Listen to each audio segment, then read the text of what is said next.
do profeta Jonas,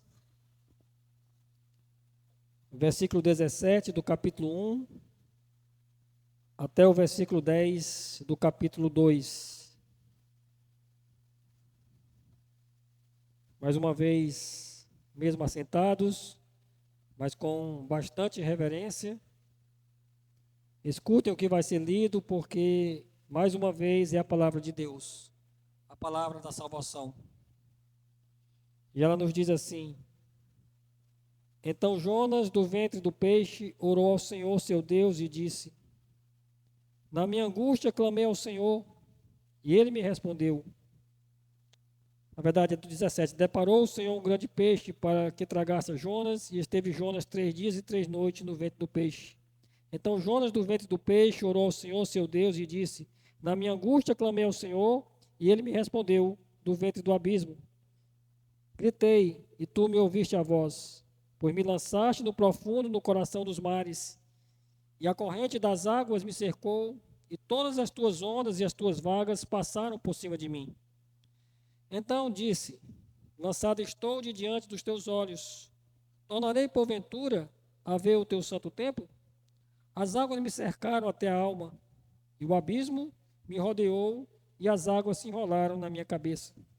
Desci até os fundamentos do monte, desci a terra cujos ferrolhos se correm sobre mim para sempre. Contudo, fizeste subir da sepultura a minha vida, ó Senhor meu Deus. Quando dentro de mim desfalecia a minha alma, eu me lembrei do Senhor, e subiu a ti a minha oração no teu santo templo. Que se entregaram à idolatria vã, abandona aquele que ele é misericordioso, mas com a voz do agradecimento, eu te oferecerei sacrifício, que voltei, pagarei. Ao Senhor pertence a salvação. Falou, pois, o Senhor ao peixe, e este vomitou Jonas na terra. Vamos orar mais uma vez, meus irmãos.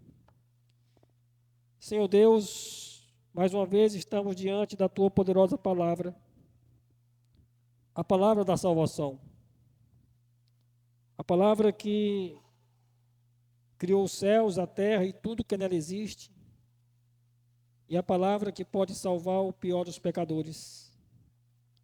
Que o Senhor Deus, ó Pai, em tua infinita misericórdia, possa iluminar o nosso entendimento, para que possamos compreender o que o teu Espírito quis comunicar ao teu povo quando registrou essa narrativa.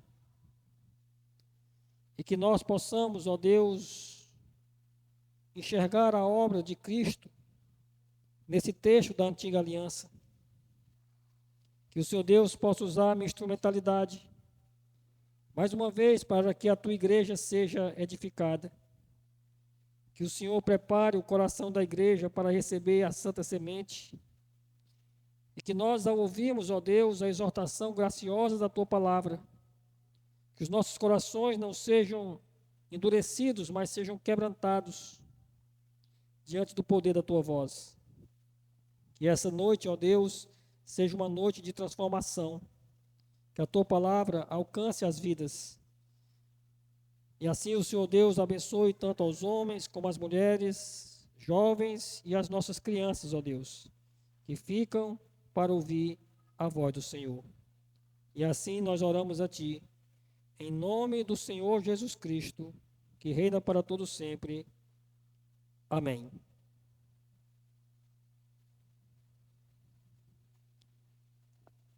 Meus irmãos, quando nós olhamos para a história do povo de Deus, nós percebemos que os homens de Deus, eles sempre passaram por muitas lutas. Tanto quando nós olhamos para as páginas da Bíblia, ou quando nós olhamos para a história da própria igreja. Nós lembramos aqui nessa noite de John Bunyan, o autor do famoso livro O Peregrino, que foi preso em um país cristão por pregar o verdadeiro evangelho. E ele ficou quase 10 anos preso, simplesmente porque estava pregando a palavra de Deus. John Bunyan, ele tinha uma filha cega, de uns 5 anos, que lá da sua Lá de onde ele estava preso, ele via a sua filha passando necessidades e muitas vezes sendo zombada por algumas pessoas. Que grande tribulação deve esse servo de Deus ter passado, né, nos dias a qual ele foi preso. Mas nós sabemos que, como nós vimos Pedro falar hoje pela manhã, nós podemos sofrer, mas que nós venhamos a sofrer por fazer o bem, por estarmos glorificando a Deus, por estarmos servindo ao Senhor. Mas nós, irmãos, como crentes, nós sabemos que nós podemos enfrentar grandes tribulações em nossas vidas. Nós podemos passar, muitas vezes, pelas tempestades da vida. Nem sempre estaremos navegando em águas tranquilas. Tantas vezes, nós podemos enfrentar lutas e lutas sem fim. E é exatamente de uma tribulação que esse texto fala que esse profeta passou. Um momento muito angustiante nas profundezas dos mares. Mas a verdade que vai nos saltar aos olhos, irmãos, é que em meio às maiores tribulações, o Senhor provê salvação. No meio das maiores tribulações que você pode passar, o Senhor pode prover grande salvação. Nós veremos esses dois pontos nesse texto. Nós veremos a grande tribulação a qual esse profeta passa e nós veremos a grande salvação que o Senhor promove em sua vida. Irmãos, nós pregando no livro de Jonas, nós vemos que essa história começa com uma rebeldia do profeta. A palavra do Senhor vem até Jonas, a palavra de Yahvé, o Deus pactual, dando ordem para que ele vá até a capital da Síria, Nínive, e ali ele declare a justiça de Deus. Jonas, conhecendo a palavra de Deus e conhecendo o poder do Senhor, ele sabe que se ele fizer isso, aquelas pessoas podem se arrepender. Elas podem deixar os seus pecados de lado. E nós sabemos que o povo de Nínive não era um povo bom. Era um povo que, de fato, era bastante perverso. Então, humanamente falando, Jonas tinha razão de não querer ir pregar para aquele povo. Mas Deus estava ordenando, Deus estava enviando ali o seu profeta. Mas Jonas, ele se recusa. E ao invés dele atender a voz do Senhor, ele faz exatamente ao contrário. Ao invés dele se levantar, ele se dispor e ir para Nínive, ele se dispõe para ir para Tarsis. E nós vimos que Jonas só vai descendo, né? Ele desce para Tarsis, para Jope, ele desce para o profundo do navio. E no último sermão nós vimos que Jonas é lançado ao mar. Um homem tinha que morrer, porque Deus estava manifestando a sua ira contra o pecado, contra a desobediência. O mar não parava de ficar revolto, o mar não parava de estar agitado, até que o próprio Jonas disse: tomai-me e lançai-me ao mar, e o mar se aquietará. Ao invés de Jonas correr para os pés do Senhor, o único nessa história toda que Jonas estava ali cercado por marinheiros, que sabia exatamente o que ele tinha que fazer, que conhecia a Deus, era o profeta.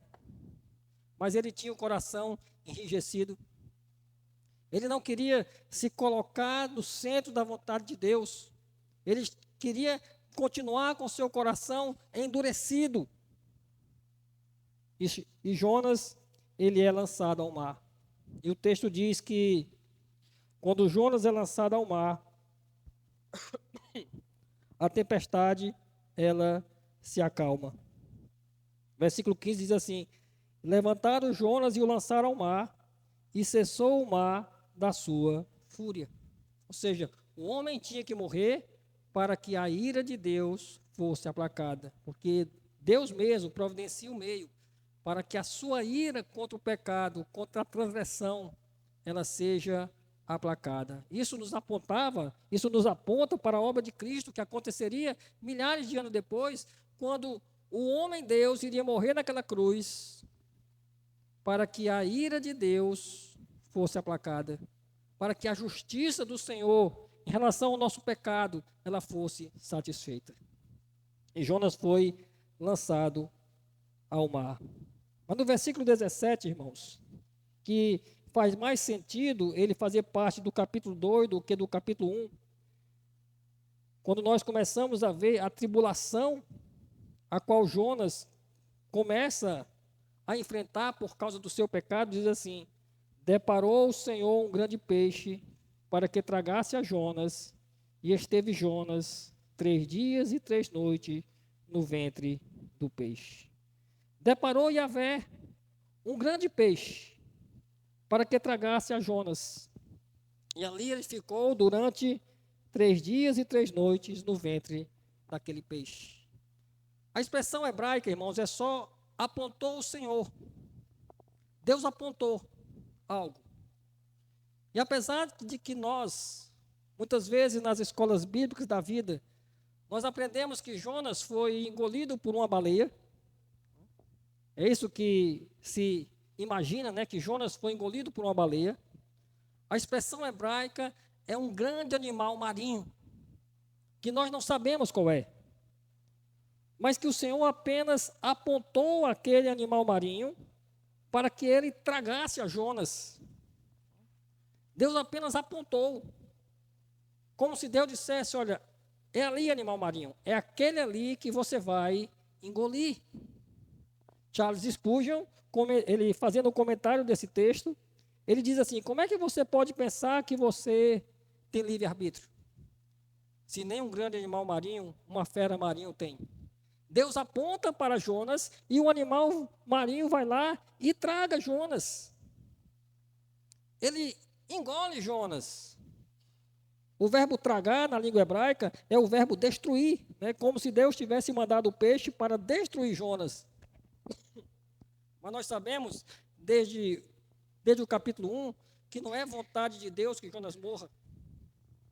Porque se Deus quisesse matar Jonas, ele o teria matado naquela tempestade. Mas o peixe tragou a Jonas.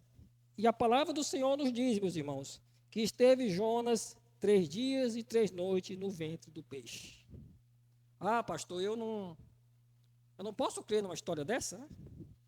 Quando eu era criança, que as professoras da escola bíblica contavam essa história, eu até acreditava. Mas o homem passar 3 dias e 3 noites na barriga de um grande peixe e não morrer, como é que eu posso acreditar numa história dessa? Irmão, se você não acredita nisso aqui, você tem um problema com toda a Bíblia. Porque se você não acredita que, pelo poder de Deus, Jonas passou 3 dias e 3 noites na barriga de um grande peixe, como é que você vai acreditar em Gênesis capítulo 1? Que a terra era sem forma e vazia, e o Espírito de Deus pairava sobre a face do abismo, e de repente disse Deus, e todas as coisas começaram a ser criadas. Como é que você vai acreditar no nascimento virginal do nosso próprio Senhor Jesus Cristo? Se você não crê em algo assim? Mas pastor, tem o ácido gástrico do peixe, é um dos mais fortes, por que Jonas não foi derretido na barriga desse animal? Irmãos, o que nós vemos aqui é um grande milagre. O que nós vemos aqui é a vontade de Deus, o poder de Deus agindo em Jonas. E como é a palavra de Deus que está dizendo, nós temos que acreditar. Eu conheci um homem chamado Raimundo Custódio, ele era presbítero, que ele disse que certa vez uma pessoa perguntou a ele: seu Custódio, o senhor acredita que Jonas passou de fato 3 dias e 3 noites na barriga do grande peixe? Ele disse: sim, eu acredito, porque a Bíblia diz. E se a Bíblia dissesse que o grande peixe tinha passado 3 dias e 3 noites na barriga de Jonas, eu acreditava da mesma forma. Por quê? Porque é a palavra de Deus que está dizendo. E assim nós devemos acreditar, irmãos, no que a palavra de Deus está nos falando. E Deus tinha um grande propósito em ordenar que aquele animal marinho em providenciar que aquele animal marinho aparecesse naquele momento certo e ele engolisse a Jonas. O animal, ele não discute com Deus. Ele não confronta Deus, ele apenas obedece ao Senhor. E a partir do versículo 1, irmão, nós vemos que o texto diz que então que Jonas, do ventre do peixe, orou ao Senhor, seu Deus. E pela primeira vez em toda essa história, nós vemos o profeta orando. Ele escutou a voz de Deus, dizendo que ele deveria ir para Nínive e lá proclamar a justiça de Deus. E nós não vimos ele orando ao Senhor. Nós vemos que ele toma a decisão de ir para uma outra região, contrária à vontade de Deus, e nós vemos que ele não ora a Deus. Nós vemos ele passar por uma grande tribulação, uma grande tempestade, ele ser confrontado por aqueles marinheiros, e ele não ora a Deus. Mas agora o profeta, irmãos, ele ora ao Senhor. Ele ora a Deus do ventre daquele peixe. Do ventre daquele peixe ele clama ao Senhor. E o que nós vemos a partir do versículo 2, do capítulo 2, é aquilo que os comentaristas chamam do Salmo de Jonas. A oração de Jonas se torna como um salmo. E se você olhar direitinho, tem todas as características de um salmo, que sai da boca do profeta no meio de uma terrível tribulação a qual esse profeta está passando por causa do seu pecado. Nós vimos Pedro falou hoje pela manhã. Se é da vontade de Deus que nós viemos a sofrer por fazer o bem e não por fazer o mal. Jonas entrou nessa situação por causa do seu pecado. Mas até mesmo nossos pecados, irmãos, nós sabemos que o Senhor tem os seus propósitos. E no versículo 2 nós vemos que Jonas começa a dizer assim: e disse, na minha angústia clamei ao Senhor, e ele me respondeu, do ventre do abismo gritei, e tu me ouviste a voz, pois me lançaste no profundo do coração dos mares. Na minha angústia, Jonas estava deveras angustiado, passando por uma situação terrível. Nos filmes de desenho animado, quando alguém é engolido por um grande animal, por uma baleia, por exemplo, no filme Gepeto, ele é engolido pela Moby Dick, e eles estão ali dentro da baleia, passeando, fazendo fogueira, fazendo até comida. Não era o caso de Jonas. Ali é desenho animado.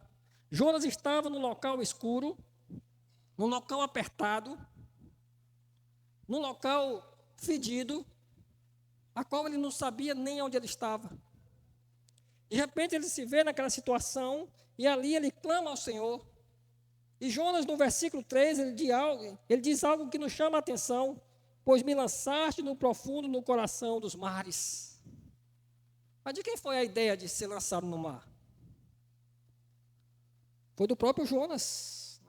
Versículo 12 do capítulo 1 diz assim: respondeu-lhe, tomai-me e lançai-me ao mar. Mas no versículo 13 ele diz que o Senhor o lançou no coração dos mares. Porque, irmãos, o Senhor, em sua providência, Ele controla até as nossas vontades, para que o seu plano eterno, ele se cumpra. E é exatamente a providência de Deus que fez com que Jonas fosse cair na profundeza daquele mar.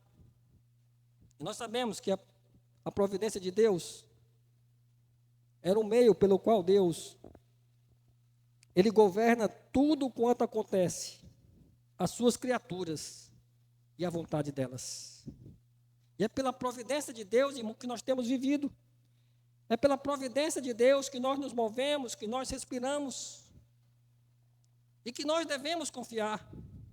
Por mais que a situação esteja difícil, nós temos que entender que Deus está governando tudo quanto acontece, apesar dos nossos pecados. Apesar da desobediência de Jonas, apesar da sua rebeldia, o Senhor continuava no controle da sua vida, e Jonas reconhece isso. Nessa oração que o profeta faz, de dentro do ventre do grande peixe, do grande animal. Pois me lançaste no profundo, no coração dos mares. Ele acredita que o Senhor pode ouvi-lo. E a corrente das águas me cercou. De todas as suas ondas e as tuas vagas passaram por cima de mim. Então disse, versículo 4, lançado estou de diante dos teus olhos, tornarei porventura a ver o teu santo templo. Irmãos, o que Jonas sente saudade agora é da presença do Senhor. Na verdade, o que Jonas sente saudade agora é do culto. É do culto a Deus. Porque ele sente no seu coração, ele pergunta, lançado estou diante dos teus olhos, versículo 4, tornarei porventura a ver o teu santo templo. Nós sabemos, irmãos, que o templo do Senhor, na antiga aliança, era um sinal da presença de Deus em Sião. Era o local do culto. E Jonas, com toda a sua rebeldia, agora ele sente falta da presença de Deus em sua vida. Irmãos, isso é o que faz o pecado conosco. Ele nos leva para longe de Deus. É por isso que o grande problema do mundo inteiro é o pecado. Isaías 59, ele vai dizer que os nossos pecados fazem separação entre nós e o nosso Deus. E é assim que Jonas está se sentindo, afastado de Deus. O seu pecado, a sua rebeldia, o levou para longe do Senhor. Ele está lançado para longe de Deus. E a situação de fato é de morte, né? Jonas está ali, descendo para nas profundezas do mar, no estômago de um animal, que ele não sabe nem qual é, nem o que está acontecendo, porque nós sabemos, porque nós temos a revelação em nossas mãos. Mas Jonas, depois que ele é lançado no mar, ele começa a descer. Provavelmente Jonas não sabia nadar, ele começa a afundar. De repente algo toca nele, ele se assusta. E de repente ele é engolido por algo. E agora sente saudade do templo. Mas a situação, de fato, irmãos, é de morte. No versículo 2, voltando, ele disse assim, disse na minha angústia, clamei ao Senhor e ele me respondeu do ventre do abismo. A expressão ventre do abismo, na língua hebraica, é Sheol, ou seja, o local dos mortos. Jonas está como se estivesse morto novamente. Jonas está na barriga daquele peixe, num local onde ele, humanamente falando, ele não conseguiria mais sair. No coração de Jonas, ele está afadado a morrer. Ele está dentro de uma sepultura. Ele está morrendo afogado no ventre daquele animal. E é exatamente, irmãos, a ideia de uma sepultura, que a partir do versículo 5, ele começa a descrever, dizendo, as águas me cercaram até a alma, o abismo me rodeou, as águas se enrolaram na minha cabeça, desci até os fundamentos dos montes, desci até a terra, cujos ferrolhos se correram sobre mim, e para sempre, contudo, me fizeste subir da sepultura a minha vida, ó Senhor meu Deus. Ele se vê dentro de uma sepultura, ele se vê numa tribulação de morte, ele se vê afundando, irmãos, cada vez mais afundando. Ele está afogando. Não sei se você já teve a experiência de alguma vez estar se afogando, estar descendo nas águas sem poder sair. Eu me lembro que uma vez lá em João Pessoa, em uma praia com os meus irmãos e os meus primos, éramos crianças, e a gente fez um sorteio para saber quem seria afogado. E caiu para mim. Eu seria o afogado da vez. E aí eu lembro que meus primos, meus irmãos me agarraram rapidamente e disseram, vamos afundar ele na água, e contaram até 10. E assim eles fizeram. Foram os 10 segundos mais longos da minha vida. Você está fora do seu habitat. Você não consegue respirar. Você quer sair dali, mas você não consegue. Talvez ali eu tenha experimentado 1% do que Jonas está experimentando nesse momento. As águas cercaram toda a sua alma, o abismo o rodeou, as águas se enrolaram na sua cabeça, estava se afogando de fato, morrendo, sem esperança, com saudade, clamando para que o Senhor Deus pudesse o tirar dali. Ele desceu até os fundamentos do monte, desceu até a terra, os ferrolhos se correram, fecharam, não tinha mais saída para ele. Não sei se você já se sentiu uma situação assim, que você olha para um lado, você não vê saída. Você olha para o outro, você não vê saída. Você busca a ajuda de alguém, ninguém consegue lhe ajudar. Nós podemos enfrentar situações assim, meus irmãos. Jonas estava exatamente nessa situação. Não havia humanamente falando saída, ele de fato estava em uma sepultura. Jonas estava mais uma vez como se estivesse morto. Não havia escape para ele, a não ser em Deus. E no versículo 6 ele diz: descia aos fundamentos do monte, descia até a terra, cujos ferrolhos se corroem sobre mim, para sempre, contudo, fizesse subir da sepultura a minha vida, ó Senhor meu Deus.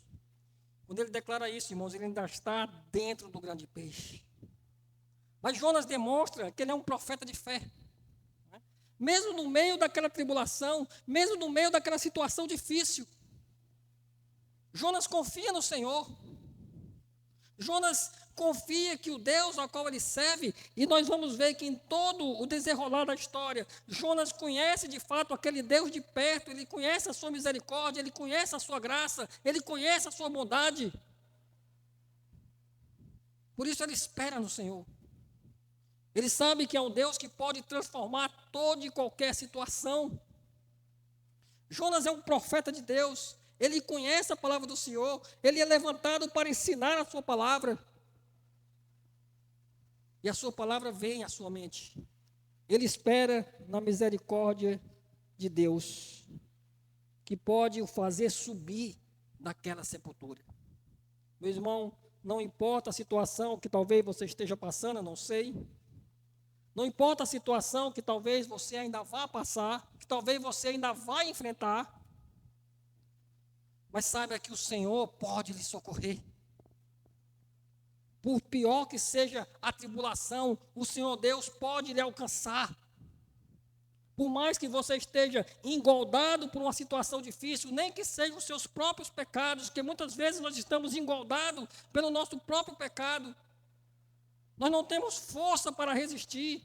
Nós olhamos, Senhor, eu tenho sempre caído no mesmo pecado, Eu não tenho tido força para vencê-lo. A sua esperança está no Senhor. A sua esperança de sair de qualquer situação que você possa imaginar está no Deus Todo-Poderoso. E veja que Jonas, irmão, sempre ele usa o nome pactual de Deus. Yahvé é o nome que está na boca de Jonas. É um nome específico de Deus. Não é um Deus qualquer a qual ele está clamando. É o Deus de Israel, é o Deus do povo hebreu. O nome Senhor, Yahvé, é o nome pelo qual Deus se revelou ao seu próprio povo. E é a Yahvé que Jonas está clamando. Da sepultura fez subir a minha vida, ó Senhor, meu Deus. Versículo 7, ele diz, quando nós começamos a ver o livramento do Senhor, quando dentro de mim desfalecia a minha alma, eu me lembrei do Senhor, e subiu a ti a minha oração no teu santo templo. Quando dentro de mim, irmão, estava desfalecendo a minha alma, estou quase sem esperança. Talvez a situação de Jonas era semelhante à situação de Jeremias, lá em Lamentações capítulo 3. Quando Jeremias vê a situação do povo de Deus depois do ataque da Babilônia, a violência do ataque, o sofrimento do povo, a situação a qual o povo de Deus ele chega por causa dos seus próprios pecados. Jeremias já sem esperança, e a palavra de Deus diz que ele estava sem esperança no Senhor. Ele diz que quero trazer à memória aquilo que pode me dar esperança. A sua esperança não está em homem nenhum. A sua esperança não está em nada deste mundo, nem na sua força, nem na sua sabedoria, a sua inteligência, em nada.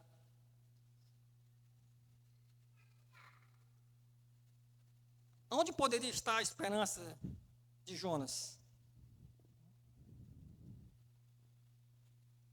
De onde ele poderia tirar uma esperança de sair dali? Assim como Jeremias, eu quero trazer à memória aquilo que pode me dar esperança. E aí Jeremias vai dizer: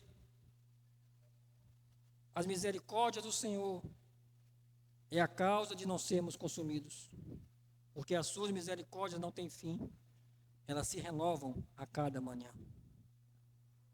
E o que é isso se não o evangelho na antiga aliança? Humanamente falando também, no caso lá de Jeremias, do povo de Deus sendo destroçado pela Babilônia, humanamente falando, não tinha mais saída. Era uma situação de morte. O povo foi, na verdade, sepultado na Babilônia. É isso que retrata o vale de ossos secos de Ezequiel. Quando ele fala também que o povo estava sepultado na Babilônia. E somente Deus poderia os tirar dali. Assim como todos nós também estivemos mortos nos nossos delitos e nos nossos pecados. Até que a luz do Evangelho brilhou para nós. E nos tirou daquela situação.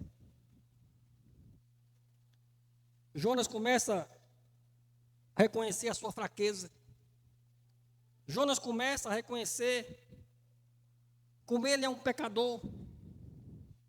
Jonas começa a reconhecer que ele precisa da misericórdia do Senhor em sua vida, que ele não tem como sair dali. A sua alma está de fato desfalecendo, cada vez mais enfraquecendo, quando ele lembra do Senhor e a sua oração sobe ao seu santo templo.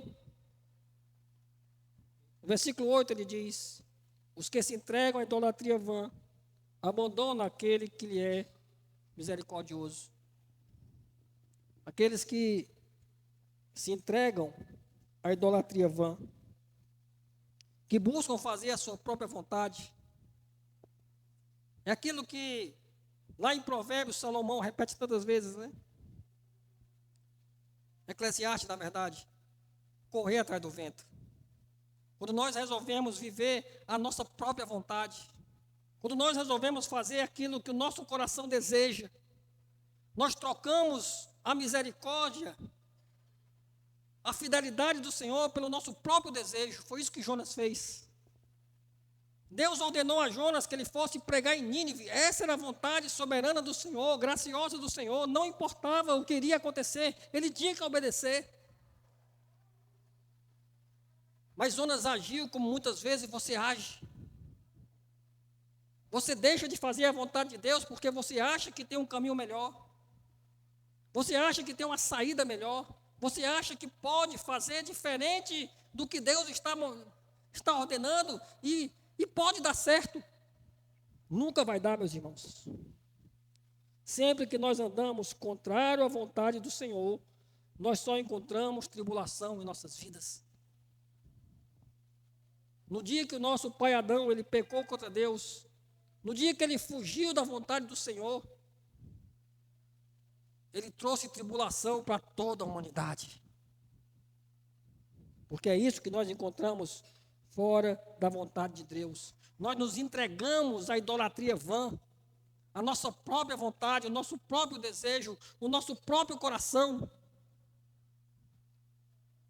E abandonamos a fidelidade e a misericórdia do Senhor e Deus em nossas vidas. Mas Jonas, do ventre do peixe, irmãos, ele acredita que Deus pode salvá-lo. Do fundo daquele abismo, no profundo daquele mar, Jonas tem certeza que o Deus a qual ele serve pode tirá-lo daquela situação. E por isso que nós vemos Jonas adorar o Senhor. Versículo 9 ele diz: mas com a voz do agradecimento eu te oferecerei sacrifício, e o que votei, eu pagarei. Jonas adora ao Senhor. No meio da sua mais terrível tribulação, que talvez ele jamais imaginou que ele fosse passar pelo momento daquele, Jonas adora a Deus. Nós sabemos que sacrifício na antiga aliança era culto. Culto na antiga aliança era sacrifício. Jonas, ele diz, mas com a voz do agradecimento eu te oferecerei sacrifício, e o que votei eu vou pagar. Ele faz votos ao Senhor Deus. Ele se coloca diante do Senhor Deus. Ele agradece a Deus, mesmo naquela situação, porque ele entende algo maravilhoso. Ao Senhor pertence a salvação. Ao Senhor pertence a salvação. A salvação, irmãos, ela é monergística. A palavra monergística, na língua grega, quer dizer que só um trabalha. É o Senhor quem nos salva. É por isso que o pior dos pecadores pode ser salvo pelo Senhor. Porque a salvação é pela graça. A salvação, irmãos, é simplesmente graça de Deus em nossas vidas. Nós somos pedintes.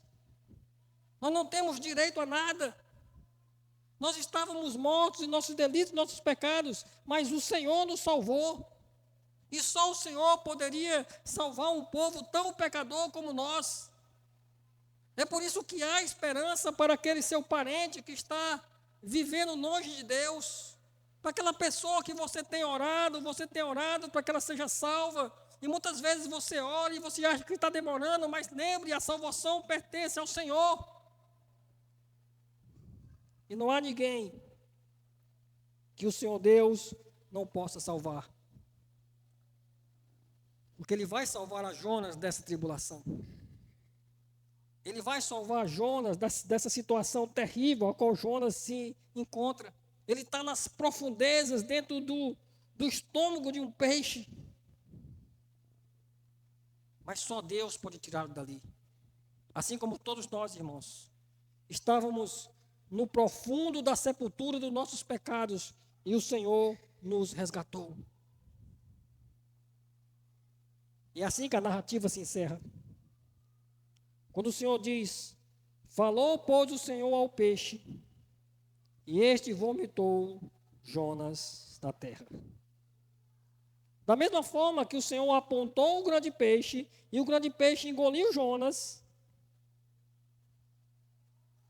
a palavra do Senhor diz, irmãos, que o Senhor falou novamente ao peixe, e este vomitou Jonas na terra.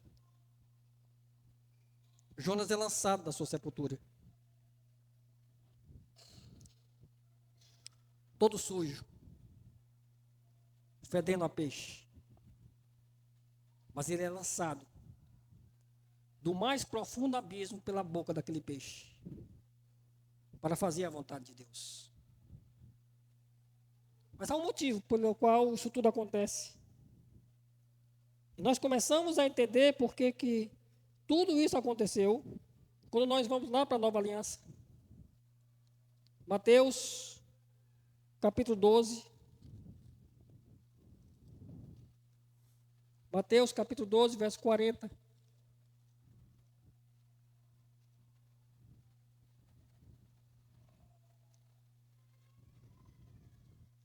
Mateus, capítulo 12.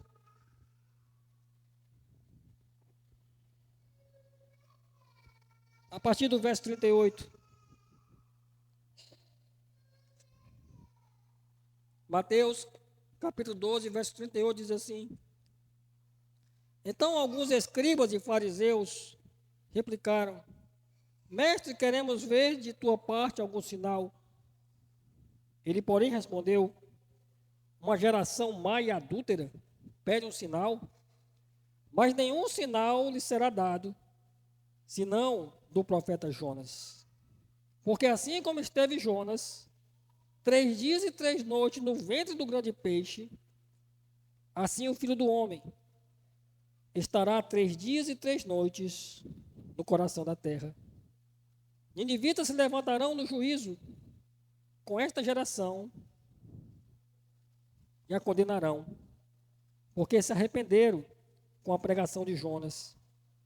E eis aqui está quem é maior do que Jonas. Tudo isso acontece, irmãos, com o propósito de que Jesus tivesse uma resposta para os fariseus. Quando eles exigissem dele um sinal, o Senhor Jesus disse que uma geração má e adúltera pede um sinal, e nenhum sinal ele vai dar, senão o sinal de Jonas.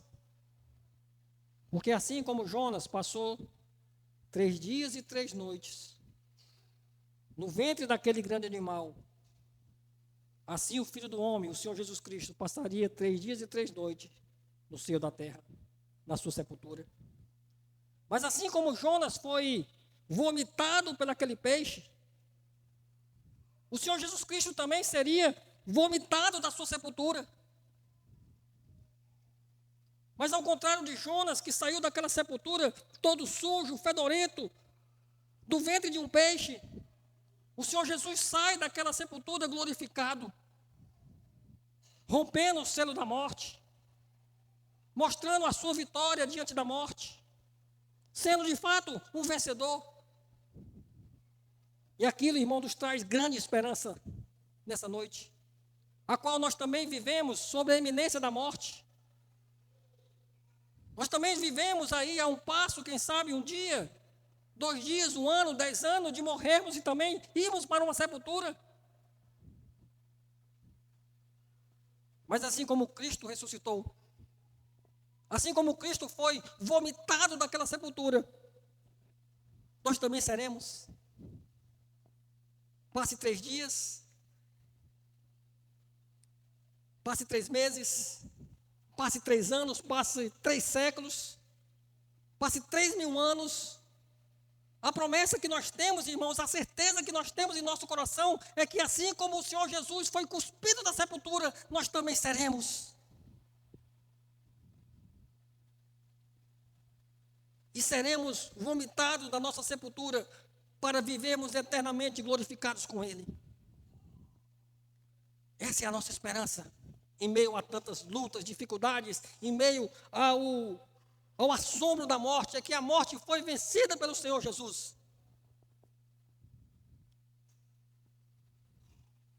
E nós também a venceremos, porque nós estamos unidos a Cristo.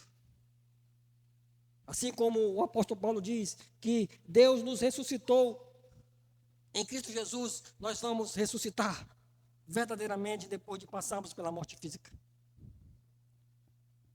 Essa é a nossa esperança. Esse é o nosso consolo. Essa é a verdade que deve preencher os nossos corações. A morte não dá a última palavra sobre nós, porque o nosso Senhor Jesus Cristo a venceu. Agora, se porventura você não é crente nessa noite, eu tenho que lhe dizer o outro lado da moeda. Eu espero que todos nós sejamos crentes. Mas se porventura alguém não for, eu quero dizer que você também será cuspido da sua sepultura. Porque na ressurreição não apenas os crentes vão ressurgir. Os perdidos, os réprobos, também ressurgirão.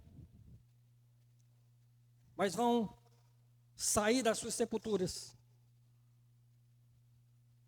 para irem para o fogo eterno do inferno.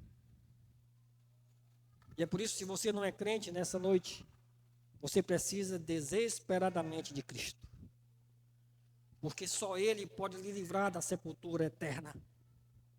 Só Ele pode desviar essa ira de Deus da sua vida. Como nós vimos no sermão passado em Jonas, um homem teve que morrer para que a ira de Deus fosse aplacada. Um homem teve que morrer para que a tempestade se acalmasse, para que a vontade do Senhor, a sua justiça, ela fosse satisfeita. Mas a sua esperança também está em Cristo. É em Cristo que nós temos esperança de vida eterna. É em Cristo que nós temos esperança de que a sepultura não vai nos prender para sempre. Assim como Lázaro ressuscitou pelo poder da palavra do Senhor Jesus Cristo, nós também ressuscitaremos. E um sinal, irmãos, é que nós estávamos mortos nos nossos delitos e pecados, mas Ele nos deu vida em Cristo Jesus. Essa é a nossa esperança nessa noite. É que uma sepultura não pôde prender o autor de nossas vidas, o autor de nossa fé. E a sepultura também não vai nos prender. No meio das piores tribulações, no meio das piores lutas que nós podemos enfrentar, nenhuma tribulação é tão assustadora como a morte. Mas a morte foi vencida pelo Senhor de Jonas. O Senhor diz, olha, os ninivitas vão julgar essa geração, porque ouviram a pregação de Jonas e se arrependeram. E o Senhor Jesus diz para aquele povo e diz para você nessa noite, aqui está quem é maior do que Jonas, o nosso Senhor e Salvador, Jesus Cristo. Aquele que pode salvar você da sua pior tribulação.